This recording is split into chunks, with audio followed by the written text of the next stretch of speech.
Alors, bonjour tout le monde, dans ce temps encore très particulier. On va continuer dans Colossiens, toujours sur le sujet de la prière, parce que vu que le Seigneur, au fond, force quasiment la planète à ralentir dans toutes ses activités, bien, ça va être un temps pour nous, pour apprendre à approfondir peut-être même notre relation avec le Seigneur, donc sur comment prier, parce que ça s'apprend. Comme pour la relation qu'on a les uns avec les autres, savez-vous quoi? Je pense que trop souvent, on prend pour acquis que parce que ça semble être très naturel d'être en relation les uns avec les autres. Avez-vous remarqué que quand on est forcé à avoir une relation avec quelqu'un, comme en ce moment, les gens sont dans leur maison, eh bien, il y a peut-être des tensions qui montent, prouvant ou manifestant que la relation, c'est peut-être pas quelque chose de si évident que ça. C'est quelque chose qu'on développe, c'est un art. Et donc, dans la prière, je pense que c'est la même chose. Beaucoup d'entre nous, peut-être qu'on présume qu'on prie, mais est-ce que vraiment on développe cette relation, cette intimité avec Dieu, avec notre Père, par Jésus-Christ? On va continuer sur ce sujet. Et puis, mais avant qu'on aille plus loin, on va remettre ce temps au Seigneur et je vais faire la lecture, encore une fois, du même passage que nous lisons dans l'Épître aux Colossiens. D'accord? Seigneur, encore une fois, on est vraiment dépendant de toi. C'est quelque chose que tu nous fais découvrir, non pas pour nous humilier, mais pour qu'on puisse se détourner de toute autre forme d'attente qui sont au fond des idoles, que ce soit sur nous-mêmes, que ce soit vers les autres, que ce soit notre argent, que ce soit notre santé. Seigneur, juste ce petit virus qui se promène à la grandeur du globe, tout petit de rien, nous rappelle qu'on n'est pas si gros que ça, finalement. Mais dans ta parole, tu nous rappelles que nous sommes ici et maintenant des voyageurs et que le temps va passer. Mais ceux qui auront fait ta volonté, Père, tu nous rappelles dans les Écritures, ceux qui auront fait ta volonté de mettre tout leur espoir dans l'œuvre que Jésus-Christ a accomplie à la croix pour nous, eh bien, ces gens-là demeurent pour toujours. Donc, s'il vous plaît, Seigneur Dieu, que ton Église puisse découvrir le trésor encore plus. Car si tout concourt au bien de ceux qui aiment Dieu, ceux qui sont appelés selon ton dessein. Donc ça, c'est à plus forte raison ton Église, à la grandeur du globe. Qu'on puisse, Seigneur Dieu, tirer des trésors de ce temps qui est extérieurement pas agréable et qui peut même, je ne sais pas, en ramener certains d'entre nous vers toi. Mais encore une fois, ce temps nous rappelle à quel point, quelquefois, on a peut-être bâti nos vies sur du sable. Viens nous visiter. Prends-nous dans tes bras, Seigneur Dieu. Tu es un père, nous sommes tes enfants, tu nous as rachetés et même adoptés. Alors, s'il vous plaît, Seigneur Dieu, sécurise-nous, fais-nous du bien et apprends-nous à avoir une relation saine avec toi qui t'est agréable. Et comme ça, va découler de cette relation qu'on a avec toi, Père, notre relation les uns avec les autres. Alors, merci d'avance, Père, au nom de Jésus. Amen. Donc, je nous propose de lire maintenant le texte, toujours dans Colossiens, chapitre 1. On peut commencer encore au verset 1, jusqu'au verset 14. Paul, apôtre de Jésus-Christ, par la volonté de Dieu, et le frère Timothée, aux saints et fidèles frères en Christ qui sont à Colosse. Que la grâce et la paix vous soient données de la part de notre Dieu, Dieu notre Père. Nous rendons grâce à Dieu, le Père de notre Seigneur Jésus-Christ, et nous ne cessons de prier pour vous, ayant été informés de votre foi en Jésus-Christ et de votre charité pour tous les saints, à cause de l'espérance qui vous est réservée dans les cieux, et que la parole de la vérité, la parole de l'Évangile, vous a précédemment fait connaître. Il est au milieu de vous et dans le monde entier. Il porte des fruits, il va grandissant, comme c'est aussi le cas parmi vous, depuis le jour où vous avez entendu et connu la grâce de Dieu conformément à la vérité, d'après les instructions que vous avez reçues d'Épaphras, notre bien-aimé compagnon de service, qui est pour vous un fidèle ministre de Christ, et qui vous a appris, qui nous a appris de quelle charité l'Esprit vous anime. C'est pour cela que nous aussi, depuis le jour où nous en avons été informés, nous ne cessons de prier Dieu pour vous et de demander que vous soyez remplis de la connaissance de sa volonté, en toute sagesse et intelligence spirituelle, pour marcher d'une manière digne du Seigneur et lui être entièrement agréable, portant des fruits en toutes sortes de bonnes œuvres et croissant par la connaissance de Dieu, fortifiés à tous égards par sa puissance glorieuse, en sorte que vous soyez toujours, et avec joie, persévérants et patients. Rendez grâce au Père, qui vous a rendu capable d'avoir part à l'héritage des saints dans la lumière, qui nous a délivrés de la puissance des ténèbres et nous a transportés dans le royaume du Fils de son amour, en qui nous avons la rédemption, la rémission des péchés. Donc, c'était la lecture de la parole de Dieu, Colossiens chapitre 1, 1 à 14. Donc, encore une fois, on est sur le thème de la prière. Apprends-nous à prier. Et donc, c'est quelque chose qu'on peut demander au Seigneur. Apprends-nous à prier.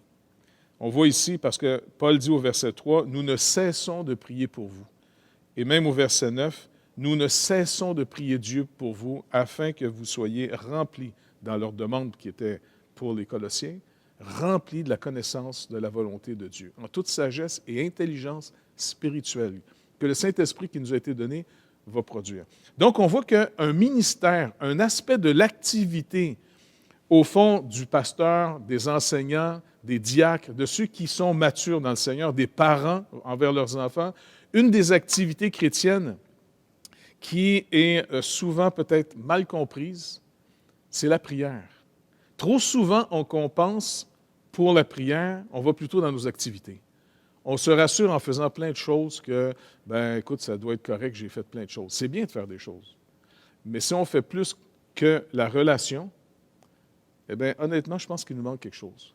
Même dans ce temps, en ce moment, qui nous arrête dans nos activités.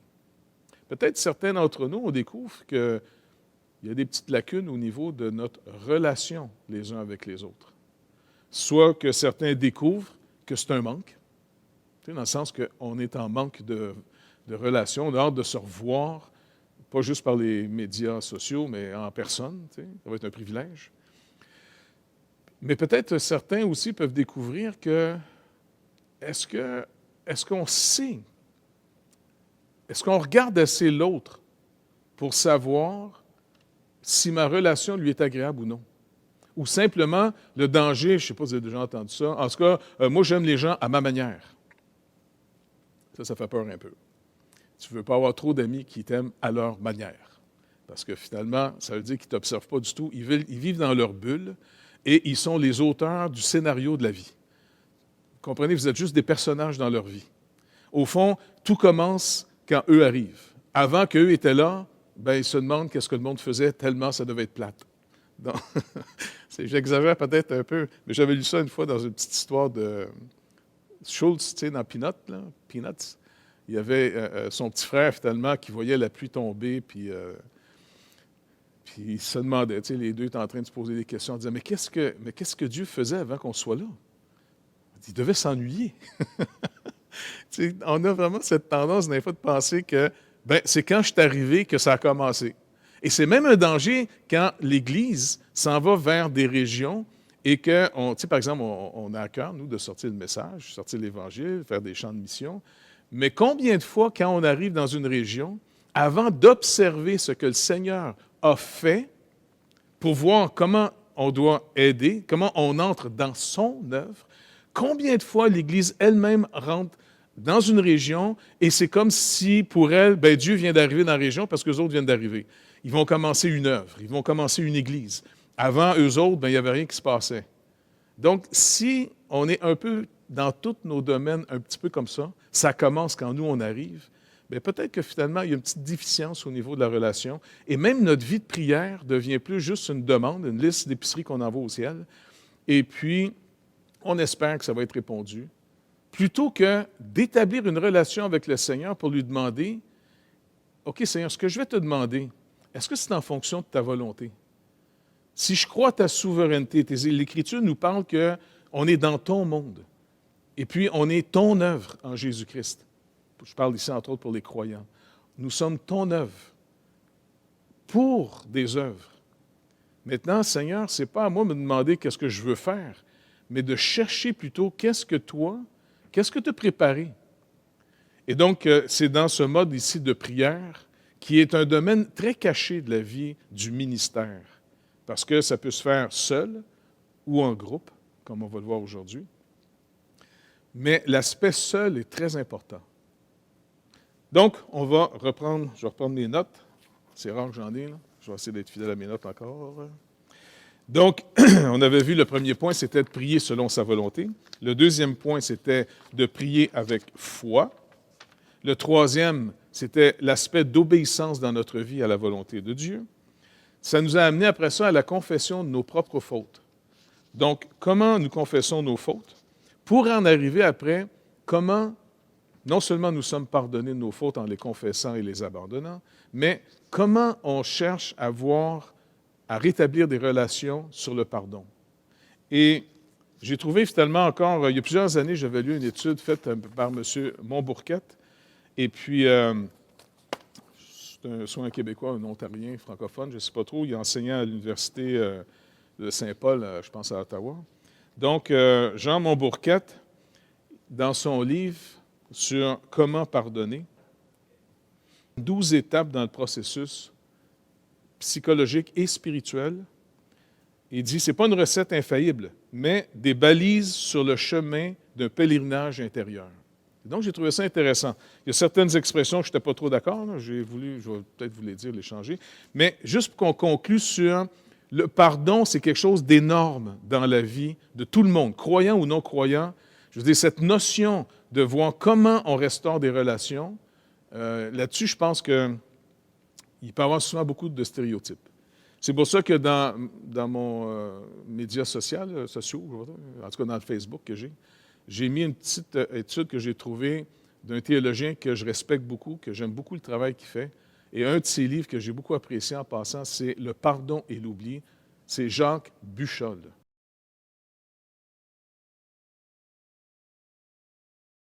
Si vous êtes capable de trouver cet ouvrage, ça vaut vraiment l'investissement. Très, très intéressant. Parce qu'il va nous montrer que le pardon, ce n'est pas une thérapie personnelle. Encore une fois, ça fait encore un petit peu narcissique. Donc, la relation, Dieu veut qu'on... Par exemple, Dieu ne nous pardonne pas pour rentrer en thérapie avec lui-même.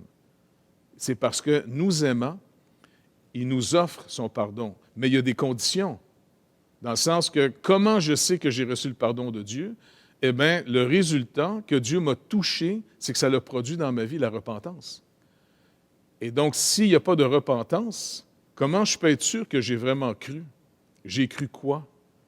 J'ai cru que j'étais acceptable devant Dieu, que moi, je peux aller dans sa présence comme ça, n'importe quand. Non, non, encore une fois, c'est une question de relation. C'est de la même manière, je ne peux pas aller chez mon voisin n'importe quand, n'importe comment. Il y a des règles, il y a une alliance, il y a des choses fondamentales dans une relation que si on néglige, on devient une personne très désagréable. Donc, je vais juste vous passer très rapidement les 12 étapes, bon, en tout cas, quelques-unes des étapes de M. Montbourquette, d'accord? Vous pouvez trouver ça en passant sur Internet, là, en faisant Jean Montbourquette, et puis vous allez arriver finalement à les 12 étapes pour le pardon. Vous allez voir, là, c'est très intéressant. Donc, il dit, première étape, je décide de ne pas me venger. Donc, c'est décider de ne pas se venger, de faire cesser les gestes offensants. Le désir de représailles avive la blessure et l'empêche de cicatriser. Très intéressant comme point ici. Décider de ne pas se venger, de cesser des gestes offensants.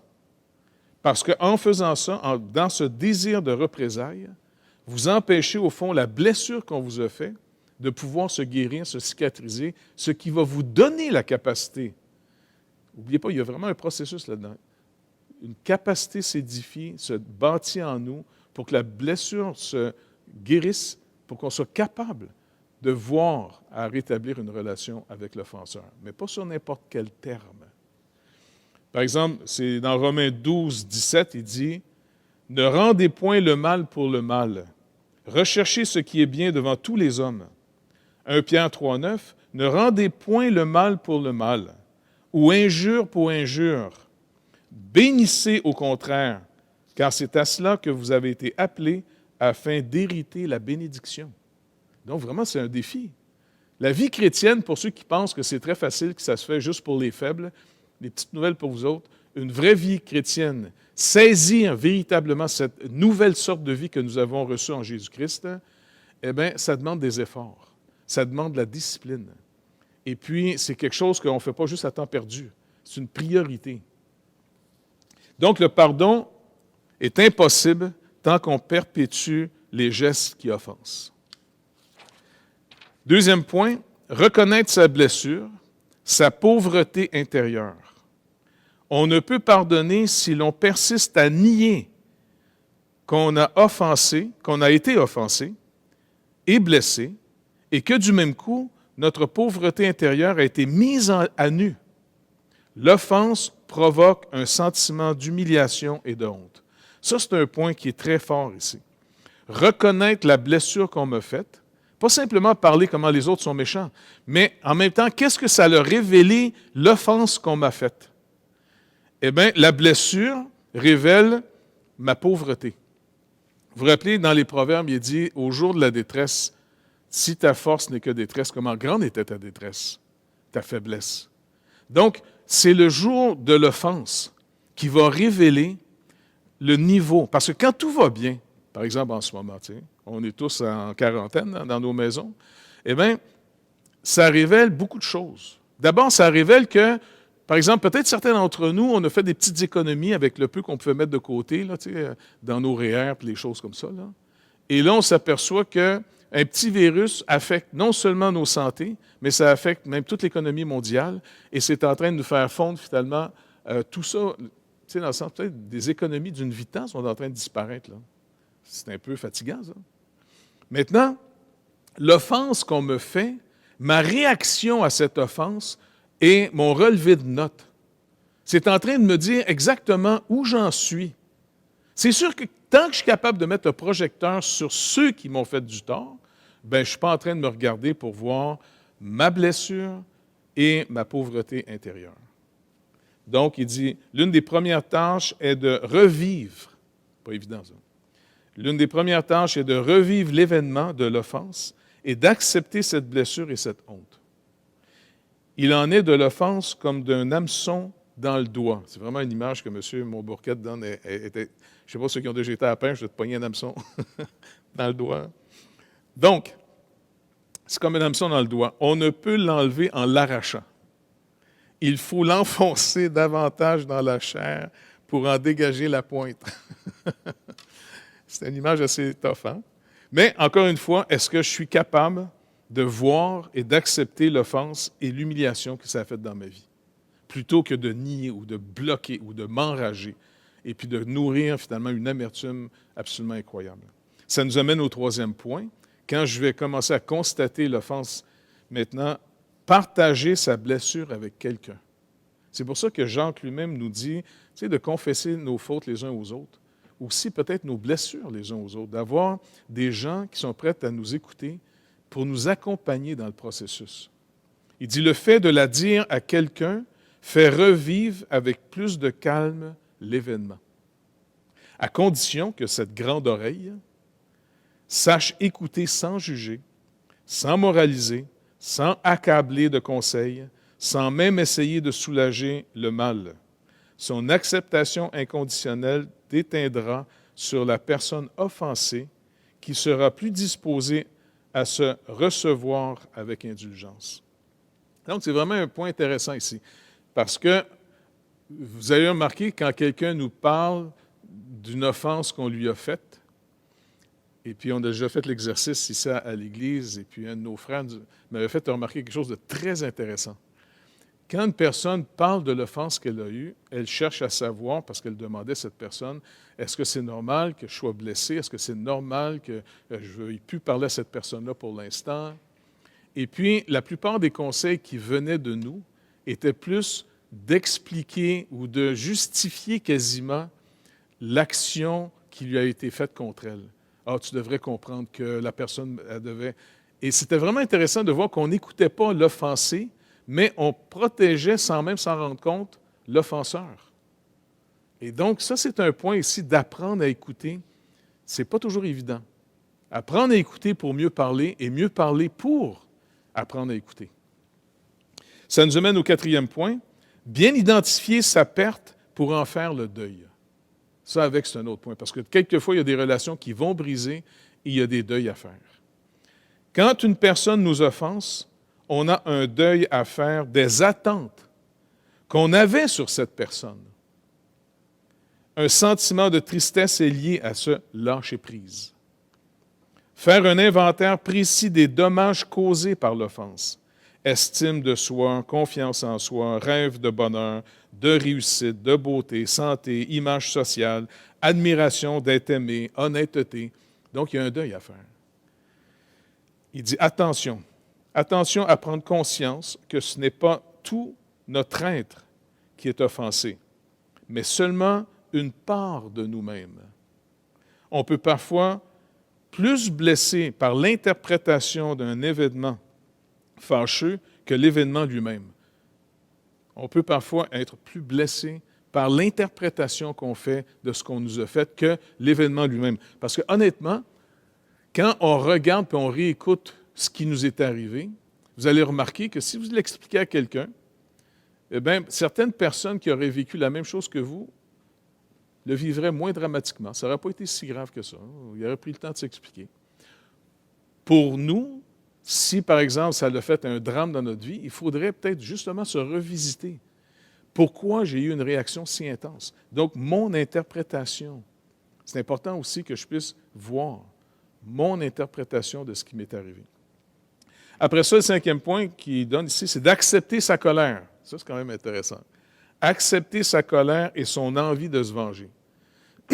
C'est pas dire de le faire, mais d'accepter sa colère. Vous savez, dans l'Épître aux Éphésiens, souvent on traduit, je ne sais pas pourquoi on fait souvent cette traduction, « si vous vous mettez en colère ». Attendez que je retrouve le texte. Il dit, je pense que c'est au chapitre. C'est ça. Si vous vous mettez en colère, ne péchez point, laissez pas le soleil coucher sur le... Maintenant, cette colère qu'on a, elle doit être gérée. Si on décide, parce que la colère est une réaction de protection, dans le sens que c'est une réaction à une justice brisée, c'est tout à fait normal. Maintenant, si on l'assume, on la contrôle. Par contre, quand les gens ne veulent pas l'assumer, bien, la contrôle n'est pas par la personne sur la colère, mais c'est la colère qui, malheureusement, va contrôler la personne. Donc, je pense que c'est un besoin ici d'apprendre à accepter cette colère et son envie de se venger. Il dit, en vertu d'une conception troquée de l'amour, nous jugeons souvent devoir refouler tout mouvement d'agressivité. Or, une émotion refoulée surgira tôt ou tard sous forme de déviation, critique, cynisme, hostilité, accusation, bouderie, blâme. Une émotion n'est pas négative en soi. C'est comme un de mes amis, il m'a fait réaliser une fois, il disait, si quelqu'un te demande ton opinion et que la personne dit « Ah, ben t'es négatif. » Non, tu m'as demandé mon opinion. Voici mon opinion. Tu n'as pas une opinion négative ou positive. L'opinion, c'est une opinion. Une émotion, c'est une émotion à une situation. Ne pas reconnaître sa colère et son envie de se venger sous prétexte de vouloir pardonner, c'est se mentir à soi-même et travestir le pardon en grimace sociale. Trop beau, ça. Et là, aussi, je suis moins d'accord avec l'expression, parce que j'ai un petit peu de la misère dans notre société quand on parle de se pardonner soi-même. Je mettrais plus, au fond, que de se pardonner soi-même, de se faire une réestimation de soi. Je pense qu'on est à un niveau où est-ce qu'on s'était fait peut-être une opinion trop élevée de nous-mêmes, et cette épreuve montre notre pauvreté qu'on doit accepter, mais ce n'est pas un drame. Ce n'est pas un drame. N'oubliez pas, la vie chrétienne, c'est justement de reconnaître mon besoin du Seigneur. Nos relations humaines, en tant que créatures, Dieu seul se possède lui-même entièrement et parfaitement. Lui, il n'a pas besoin de l'extérieur pour être en relation. Il peut aimer librement, mais nous, on doit finalement avoir un besoin. C'est comme manger. Il faut avoir faim pour manger. Si vous n'avez pas faim, puis vous n'avez vraiment pas faim, puis qu'on vous force à manger, vous allez vomir. Mais quand on a faim, même les choses amères nous paraissent délicates. Donc, on a besoin de ne pas fuir ce que l'épreuve a révélé de mes faiblesses, de mon manque, de mes blessures, de mes besoins. C'est là que la relation avec Dieu commence. Trop souvent, on essaie d'avoir une relation avec Dieu sur le dessus de la montagne. Tu sais, dans nos exploits, dans j'ai fait ci, moi j'ai fait ça. Rappelez-vous le Seigneur quand il dit même à certains, ben, n'avons-nous pas chassé en ton nom des démons, tu sais, fait ci. Ils parlent de ce qu'ils ont fait, croyant le mérite de ce qu'ils ont fait pour dire, je mérite maintenant une relation avec toi.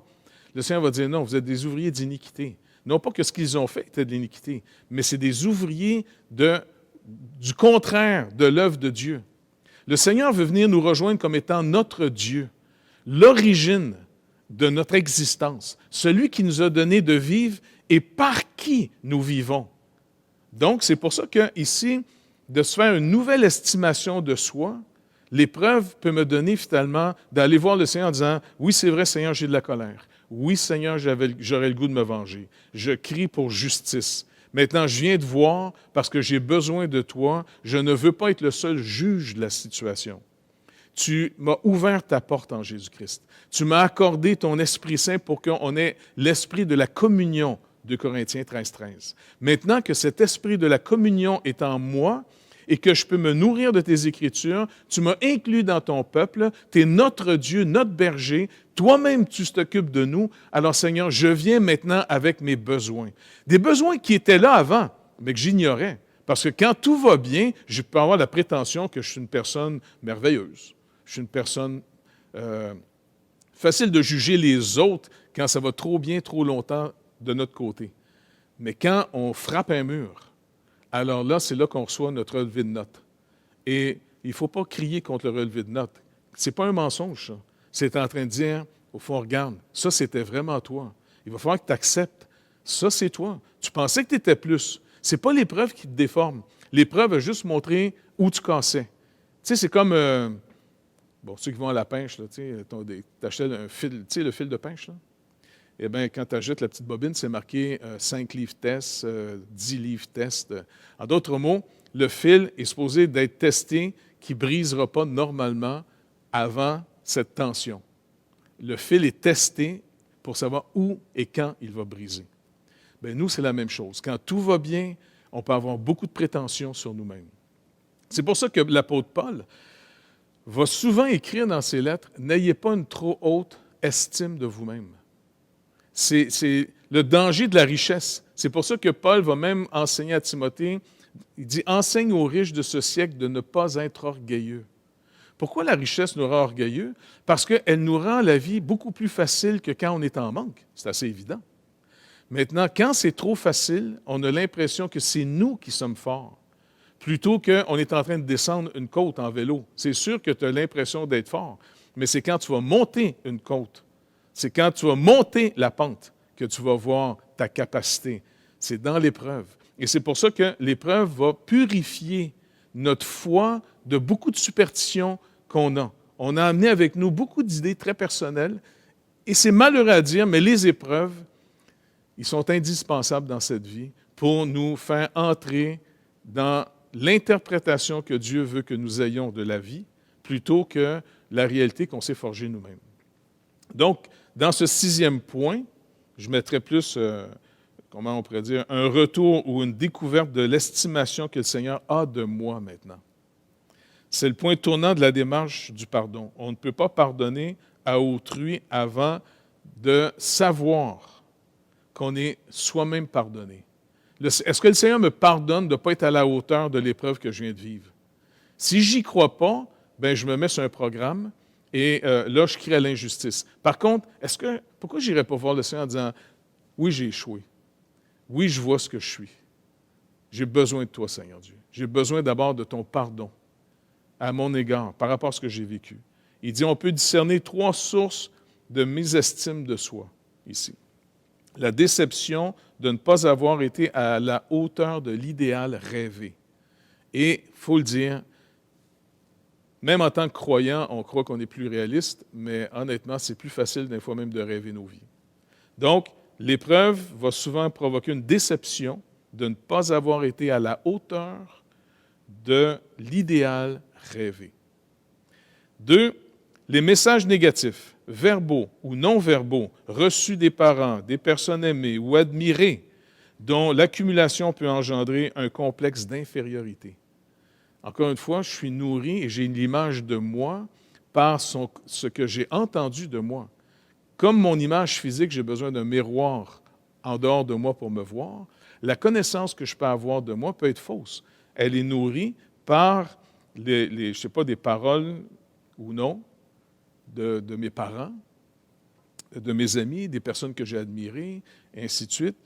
Et toute cette accumulation-là d'impression de moi-même, l'épreuve l'a peut-être détruite, et maintenant, je dois me réveiller en disant, eh bien, je n'étais pas à la hauteur. Mais encore une fois, nous avons un Rédempteur. Ça commence pour nous. Celui qui reçoit d'abord le pardon, il va pouvoir beaucoup plus facilement l'accorder aux autres après. Mais celui qui est toujours sur un programme de performance, je ne pense pas qu'il va être capable de donner si facilement le pardon à ceux qui l'ont offensé. Pourquoi? Parce qu'il va dire, écoute, c'est dur pour moi, ça ne sera pas plus facile pour toi. Par contre, si j'ai trouvé une source de grâce, où est-ce que je suis restauré, où est-ce que quelqu'un me reçoit, qui rebâtit mon image, une estime basée sur une autre parole que celle qui m'a bâti, là, je risque d'avoir un comportement un peu différent. Et un autre point, il dit, enfin, les attaques de l'ombre, entre guillemets, personnelles, formées de tous ces aspects de la personnalité qui ont été refoulés parce qu'on les croyait inacceptables par le milieu social. Ça aussi, c'est détruit. Un être que l'on contraint à se regarder hors de la douce piété de Dieu ne peut tomber que dans la haine et le mépris de soi. Une citation de Bernanos. Je répète, c'est vraiment, il y en a qui savent bien dire les choses. Hein? Un être que l'on contraint à se regarder hors de la douce piété de Dieu, de l'amour aussi que Dieu aurait pour nous, de l'évaluation et comment Dieu nous bâtit, ne peut tomber que dans la haine et le mépris de soi. Donc ça, c'est un danger assez évident. Un 7e point, commencer à comprendre l'offenseur. Ça, c'est, regardez bien ça, paniquez pas, watchez bien. On ne parle pas de justifier ici. Il faut pardonner, non les yeux fermés, mais les yeux ouverts. Comprendre n'est ni excuser, ni disculper. Ça, c'est vraiment important. Comprendre quelqu'un ne justifie pas la personne. Ça va nous aider à nous d'avoir un regard plus lucide sur cette personne pour saisir toutes les dimensions de sa personne et les motifs de sa faute. Le pardon n'apparaîtra plus ensuite comme un geste irréfléchi ou aveugle, car on aura trouvé des pourquoi. Et ça nous aide, nous, de notre côté, en tant qu'offensés, en tant que blessés. Parce qu'n'oubliez pas que si vous êtes dans une entreprise, dans une démarche de pardon, vous devez le faire les yeux ouverts, parce que vous devez maintenant mieux comprendre la personne, parce que l'offenseur, même s'il vous demande pardon, il est peut-être la même personne encore. Alors, vous devez finalement mieux la comprendre pour après avoir, si vous acceptez une restauration de relation, bâtie maintenant sur une sagesse plus grande, ayant mieux connu les personnes. Et ça, c'est vraiment quelque chose d'important dans la vie. On apprend à vivre avec les uns et les autres. Ça s'apprend. Donc, il ne faut pas avoir un genre de lunettes roses sans arrêt. Et puis, non, il faut devenir très lucide. Comment on va se gérer dorénavant? Il y a des gens dans notre Église qui arrivent finalement de toutes sortes de marches de vie. Maintenant, ils sont prêts à avouer leur tort, ils ont demandé pardon au Seigneur et ils ont l'humilité aussi après de dire, écoute, tu acceptes par contre qu'on va être obligé de te gérer. Par exemple, toi, tu n'as pas le droit d'aller travailler avec les enfants à l'école du dimanche. Si la personne dit, non, on ne m'a pas pardonné. Certainement, on t'a pardonné, mais on t'a pardonné de manière très lucide. Est-ce que tu m'as vraiment avoué tes transgressions? Est-ce que tu m'as vraiment avoué tes torts? Est-ce que tu m'as vraiment avoué tes faiblesses? Oui, maintenant, si tu n'as pas l'humilité, est-ce que tu as juste fait ça parce que tu voulais éviter les conséquences? En réalité, on ne demande pas pardon pour éviter les conséquences. On demande pardon pour établir une relation plus saine, dans une meilleure connaissance de soi et de l'autre. C'est vraiment important, ça. Pour, après ça, 8e point, trouver le sens de sa blessure dans la vie. Trouver le sens de sa blessure dans sa vie. Quels sont les effets positifs possibles que l'offense a produits dans ma vie? N'oubliez pas, il y a des gens de science en ce moment qui nous parlent du virus. Ils disent on a toute peur des virus, mais en réalité, la majorité des virus sont essentiels à notre vie. Ça fait partie de la création de Dieu. Et même pour pouvoir assimiler la nourriture, vivent. On est composé aussi de beaucoup de virus. C'est impressionnant. Ça en prend juste quelques-uns pour qu'ils aient tous mauvaise presse. Maintenant, nos blessures, tout ce qui a fait notre vie, ça nous a aussi bâti. Je me rappelle d'avoir parlé avec une personne et qui me dit « Ah, t'as donc peur, toi, de la chicane, hein? » Puis, je dis « Oui, oui, tu sais, parce que j'ai été élevé dans un milieu qui n'était pas trop reposant. » Et puis, à force de me parler, cette personne-là, qui se défendait, à un moment donné, dans sa discussion, la personne elle-même en disant « Mais sais-tu quoi? Ça l'a bâti et ça a fait la personne que tu es. » Et tu as une capacité d'aller écouter les gens parce que finalement, tu n'es pas quelqu'un qui cherche d'abord la chicane. Ce n'est pas une vertu. Je vous le dis tout de suite, ce n'est pas une vertu que j'ai. J'aime pas la chicane. Je déteste la chicane. Donc, ça a été un avantage dans certains domaines de ma vie. Un désavantage dans d'autres domaines, mais dans certains domaines, un avantage. Donc, ça nous bâtit, ça nous forme. On n'est pas simplement formé comme ça, ex nihilo, bing, on apparaît de rien puis de tout. Non, non, on est formé par tout un environnement. Mais surtout si on prend conscience des blessures, la lumière que ça amène, notre relation avec Dieu qui fait encore plus de lumière, parce que lui, il nous a mis sur un terrain sûr. Il nous a mis en Jésus-Christ. Il nous a établis dans une relation où son amour à lui ne pourra jamais plus être brisé à notre égard. Il n'y aura plus jamais rien, selon l'Épître aux Romains au chapitre 8, rien ne peut nous séparer de l'amour qui nous a manifesté en Jésus-Christ. Nous sommes sécurisés pour toujours. Maintenant, dans un environnement extrêmement sécurisé, mais laissé dans un environnement qui semble être totalement non sécure, on peut apprendre maintenant de toutes ces choses-là. Et donc, c'est se demander au Seigneur, enseigne-moi à marcher avec toi. Donne-moi ta lumière sur les situations pour que j'en tire un profit et que je sois plus utile aux autres après. Quels sont les effets positifs possibles que l'offense a produits dans ma vie? Il n'y a pas d'erreur, ni d'échec, ni de blessure qui ne recèlent des éléments de croissance. L'important est donc de faire appel au potentiel le plus élevé de l'homme, celui de transformer une tragédie personnelle en victoire, une souffrance en réalisation humaine. Et beaucoup de gens qui, dans nos églises, servent, ont vraiment de la compassion. Je pense à quelqu'un qui venait travailler avec nous en Haïti auparavant. Quand il était jeune, il avait beaucoup souffert, lui, de la faim. Et il se rappelle que quand des Américains venaient, parce qu'il restait dans les régions, il allait à la chasse, il se rappelle d'un monsieur américain qui amenait toujours avec lui beaucoup de biscuits et il lui donnait des biscuits. Et puis quand tu as faim, quand tu es petit gars, tu aimes ça les biscuits. Tu sais. Et puis, en Haïti, il était plus conscient que beaucoup de gens, que la faim, ça torture les gens. Et pour lui, son obsession, c'était continuellement, à chaque année, trouver le moyen de ramasser de l'argent chez tous ceux qui avaient de l'argent ici au Québec pour acheter après ça des sacs de riz qu'on donnait à chaque hiver qu'on allait finalement dans le village.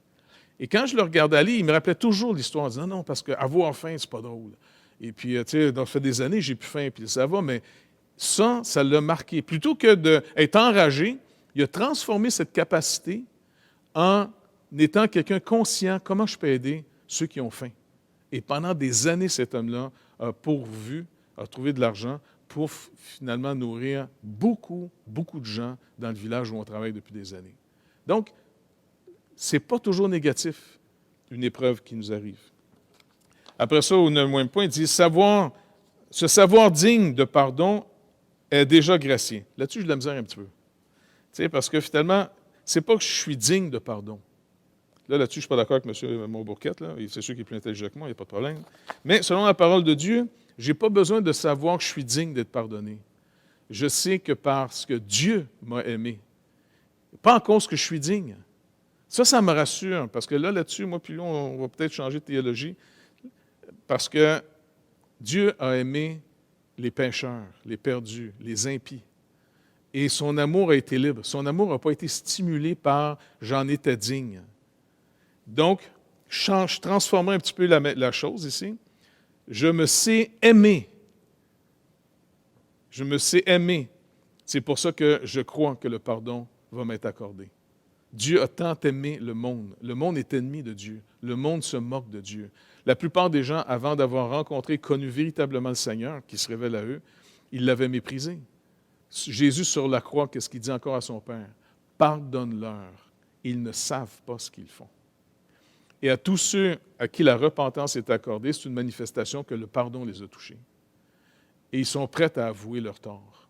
Pas parce qu'ils en sont dignes du pardon, mais parce qu'ils se savent aimés par un Dieu qui librement, dans sa pure grâce, a fait grâce à des gens qui étaient ses ennemis. Et c'est pour ça que nous, on peut apprendre. Comment on peut vivre ce qu'il nous a demandé? Bénissez vos ennemis. Écoute, pensez-y, là. Bénir mon ennemi. Seigneur, je ne veux pas qu'il soit béni, je ne veux pas qu'il devienne plus fort. Je voudrais au contraire qu'il disparaisse. Mais le Seigneur peut juste m'apprendre cette dimension de son enseignement, de bénir celui qui me persécute. Ça ne veut pas dire de me rendre vulnérable à lui, là, mais de ne pas rentrer en vengeance contre lui. C'est juste sur la base comment moi j'ai été aimé. Ça commence avec comment il m'a aimé. Mais c'est pour ça que je la misère un petit peu avec le côté encore de se savoir digne de pardon. Je la misère un petit peu avec ça, c'est personnel. C'est pour ça qu'on peut aimer un auteur sans nécessairement tout prendre ce qu'il va dire. Mais on peut, tu sais, comme il dit, jugez pas finalement, méprisez pas les prophéties, jugez-les, et puis retenez ce qui est bon. Donc, il dit, il faut expérimenter le pardon des autres pour être capable de pardonner à son tour. Ça, là-dessus, c'est vrai. Est-ce que je réalise le pardon que Dieu m'a accordé? Puis pas juste celui que Dieu m'a accordé. Moi, je peux refaire un retour dans ma vie où des gens que j'ai blessés et puis que j'ai eu un manque d'habilité, peu importe, et qui souvent sont revenus vers moi en disant, écoute, tu m'as blessé, et puis je lui dis, écoute, je te demande pardon. Non, il n'y a pas de problème, écoute, ces gens-là m'ont aussi appris à pardonner. Parce que, je veux dire, c'est impossible, en tout cas, d'un autre côté de la croix, là. Tu ne peux pas vivre une vie sans avoir reçu le pardon des autres. Impossible. Et puis ça, c'est vraiment précieux. Parce que ça aussi, ça t'apprend à, un jour, ça va être à ton tour aussi de pardonner à une personne qui vient reconnaître ses torts. Ou même, comment je vais rejoindre la personne qui m'a blessé. Maintenant, donnez-vous du temps. N'oubliez pas, la blessure doit prendre le temps de se cicatriser. Devant Dieu, il faut prendre le temps d'être restauré. Parce qu'il y a des temps où on peut demander à la personne, écoute, permets-moi de ne pas te voir pendant une saison, s'il vous plaît. Parce que mon bourquette, quand il finit finalement le processus, il va montrer ici qu'on n'est pas obligé de reprendre la relation comme elle était avant, même si le pardon a été accordé. Parce que finalement, il y a des gens qui peut-être après vont avouer, j'ai plus la capacité d'être en relation avec toi, tu me rends trop nerveux. Et puis, j'ai plus l'énergie de gérer le type de tempérament que tu as. Ça arrive. Ça fait partie d'avoir mis en lumière nos limites. Et ça ne veut pas dire qu'on est en guerre contre l'autre. Ça ne veut pas dire qu'on va y faire du tort non plus. S'il a besoin de secours, on va l'aider. Mais ça ne veut pas nécessairement dire qu'on va travailler ensemble. Ça ne veut pas nécessairement dire qu'on va continuer à marcher ensemble. Donc, c'est vraiment, il faut sortir de toutes sortes de stéréotypes qu'on peut avoir. Parce qu'on doit vivre le pardon de la manière qu'on le reçoit de la part de Dieu, c'est vrai, mais aussi de manière créature et non pas créateur. On n'a pas la capacité. Parce que trop souvent, j'ai entendu l'expression « nous, on aime de manière inconditionnelle ». On a travaillé avec un mouvement qui se gargarisait énormément de cette phrase. Nous, on aime de manière inconditionnelle. C'est l'amour inconditionnel. Et puis la grâce. Nous autres, on croit à la grâce pure grâce. Donc, savez-vous quoi? C'était beau à dire, c'était très esthétique quand ça se disait comme ça. Mais la journée que tu voulais régler un problème avec ces gens-là, non, oubliez ça, il n'y avait pas de... Non, ils ne voulaient plus te voir. Tu dis, attends, il est où l'amour inconditionnel? Donc, il faut faire attention entre les gens qui ont une très belle et bonne habilité pour exposer et présenter la vérité, mais c'est au jour de l'épreuve qu'on va voir qu'est-ce que la personne contient de cette proclamation. Il y a une différence entre ce que je peux dire, l'esthétique d'une vérité, versus l'éthique même de cette vérité dans ma vie. Est-ce que j'ai le fruit de l'esprit? Je peux en parler. Il y a des gens très habiles pour étudier les Écritures, pour parler philosophiquement de tout ça. Et puis, c'est facile de parler comment on croit la justification sans les œuvres, mais la journée que quelqu'un touche à une œuvre que tu as faite, tu vas-tu paniquer? La journée, finalement, que tu n'as pas le respect que tu penses qu'on devrait t'accorder, est-ce que tu vas paniquer? Donc, il faut vraiment voir, parce qu'il peut y avoir un décalage assez important entre ce qui est dit et le jour de l'épreuve va révéler s'il y a vraiment la substance de ce qui a été dit. Parce que le jour qu'on a eu des problèmes avec ces gens-là avec qui on avait travaillé pendant des années, puis en passant, le Seigneur s'est servi d'eux pour nous apprendre plein de bonnes choses. Ça a été vraiment profitable pour nous, et ça, la Bible parle. Mais la journée qu'on a commencé à avoir un petit problème et qu'on a cherché à le régler, Oui, c'est sûr que ça amenait une certaine confrontation, ce qu'ils n'aimaient pas tellement, là. Mais on n'était pas là pour se venger, on était là pour dire, attendez, vous nous accusez de certaines choses, on va mettre ça en lumière ici, là. Eh bien, aucun moyen de les rencontrer, ces gens-là. Aucun moyen. On était descendus, plusieurs pasteurs du Québec, pour essayer de rencontrer les responsables. Pas moyen d'en rencontrer. Mais je me rappelle qu'arrivé là-bas, le seul que j'ai pu trouver, c'était celui à qui je me rapportais dans l'organisation qu'on marchait. Puis, bon, ça aboutissait à rien. Et il m'avait même menti. Ça, c'était dur un peu, là. Surtout quand c'est des gens qui t'aiment. T'sais. Mais bon, ça te rappelle toujours de ne pas te confier dans la chair, mais dans le Seigneur. Le Seigneur va utiliser les gens, mais fais attention d'oublier le Seigneur puis de juste rester attaché à la personne que Dieu utilise. Les personnes passent, le Seigneur demeure. Et puis, je sais que je l'ai souvent raconté, cette histoire-là, mais avant de partir, parce que, tu sais, je l'avais attendu qu'il sorte de son cours, parce qu'on était descendu même dans sa région, eh bien, à un moment donné, je dis, OK, avant qu'on parte, j'aimerais que vous puissiez nous bénir. Ça va être la dernière fois que vous allez prier pour nous. Puis je me rappelle même les gars qui étaient avec moi me regardaient en disant, écoute, pourquoi tu vas lui demander qu'il nous prie pour nous autres? Non, parce qu'il est dans une position qui a été un de mes responsables. Maintenant, moi, je veux partir avec la bénédiction. Je cesse de travailler avec eux. Mais dans ma tête, je ne veux pas partir dans l'amertume. Ça, je laisse ça au Seigneur, ça ne m'appartient plus après. Je ne veux pas rentrer en guerre contre eux autres, je ne veux pas salir leur nom non plus. Donc, je les laisse au Seigneur. Et puis, il ne voulait pas. C'est sûr que le gars ne voulait pas prier pour nous autres. Puis, m'inspirant d'une histoire de la Bible, j'ai pogné mon ancien professeur par le bras. J'ai dit, non, moi, je ne pars pas tant que vous ne nous avez pas bénis. T'sais. Fait que, tu sais, il voyait que je tenais. Il n'y avait pas de virus à l'époque, on pouvait se tenir. Et puis, bon, finalement, OK, il a prié pour nous autres. Il a demandé que le Seigneur nous bénisse et puis qu'il puisse nous accompagner puis qu'on puisse poursuivre dans le ministère. Puis à la fin, je dis, OK, merci, bye. J'avais besoin de recevoir la bénédiction, même de quelqu'un que ça m'avait blessé, la manière qu'il avait traité la situation. Mais je voulais faire une distinction entre le serviteur de Dieu, qu'il soit à la hauteur ou non, ça ne me regarde plus, là. Je veux enlever de ma tête le jugement. On verra plus tard si la relation peut se rétablir, mais elle va se rétablir sur des nouvelles normes. Donc, c'est pour ça que je pense qu'on peut apprendre, non pas qu'on est digne du pardon, mais que c'est la grâce qui nous a été accordée. C'est le fondement même de notre salut. Si on est sauvé, si on peut proclamer au monde entier que nous, là, quand on va mourir, on s'en va au paradis, bien, c'est parce que finalement, on croit que Dieu, dans son amour, nous a accordé par Jésus-Christ son pardon. Et Dieu, quand il nous a accordé son pardon, il n'a pas simplement mis ça en dessous du tapis, toutes nos fautes. Il n'a pas dit, OK, les gars, on oublie tout ça. Non, non.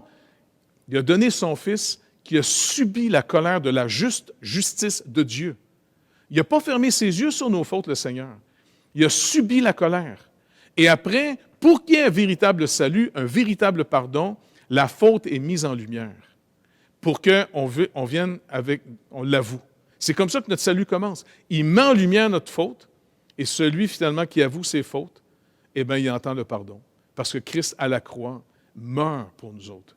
Il porte notre dette. Donc, c'est vraiment quelque chose qui peut définir beaucoup de choses dans notre vie. En tout cas, on va arrêter là-dessus aujourd'hui, là. Mais c'est juste pour nous rappeler l'importance du pardon, l'importance d'être très prudent dans nos relations humaines.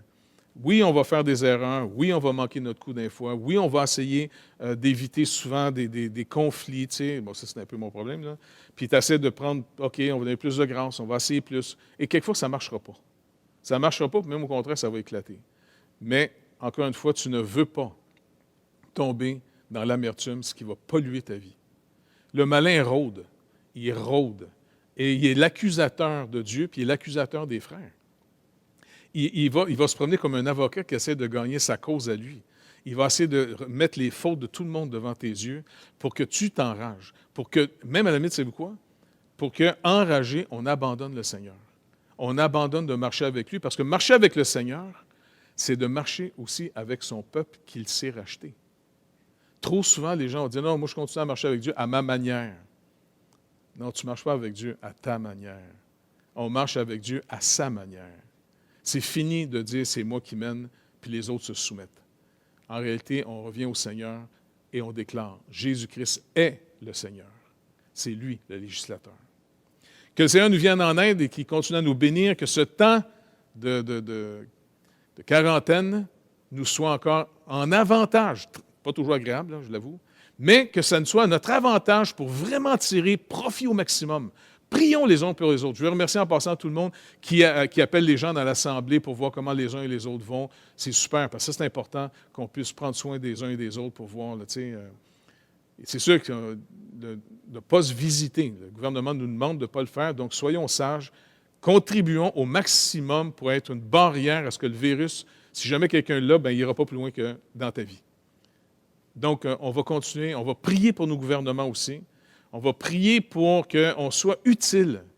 Vraiment qu'on donne un témoignage, qu'on contribue. On n'est pas des gens sans cervelle qui pensent que parce qu'on croit en Dieu, nous autres, il n'y a pas de danger. Non, non, non. Au contraire, on est encore plus conscient du danger que normalement les gens.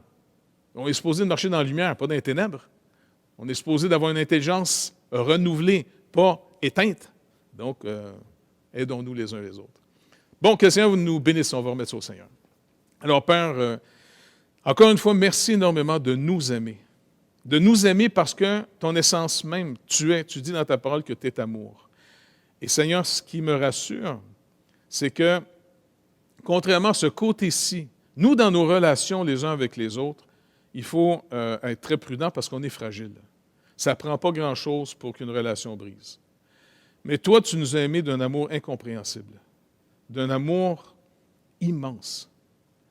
Tu nous as tellement aimés que tu as donné ton Fils qui s'est incarné, qui a porté tout le poids, toute la responsabilité, toute la peine de nos propres fautes. Et tu le dis encore, que tu ne mettras pas dehors celui qui vient à toi. S'il vous plaît, Seigneur, garde-nous conscients de l'amour dont tu nous as aimés, afin que ça ait un effet dans notre vie de nous rendre plus tendres les uns envers les autres, plus compatissants face à un monde qui a peur. C'est normal d'avoir peur. Sans espoir et sans assurance dans cette vie, surtout quand toute notre assurance a été, je ne sais pas quoi, l'économie, notre pays, l'argent, la santé, peu importe. Quand ça s'effondre et que les gens n'ont pas d'autre espoir que ce qu'ils avaient qui est en train de fondre au soleil, écoute, l'angoisse est tout à fait normale. Toi seul es un rocher sûr. Toi seul, Seigneur Jésus, peut nous garantir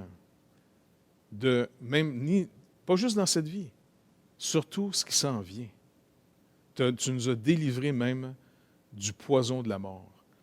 Seigneur, tu dis dans ta parole par l'apôtre Paul, « Ô mort, où est ton aiguillon maintenant? » Seigneur, s'il vous plaît, rassure-nous, continue à nous édifier, et qu'à notre tour, en tant qu'Église, en tant que ton corps, on puisse, Seigneur Dieu, être une source d'encouragement pour le monde.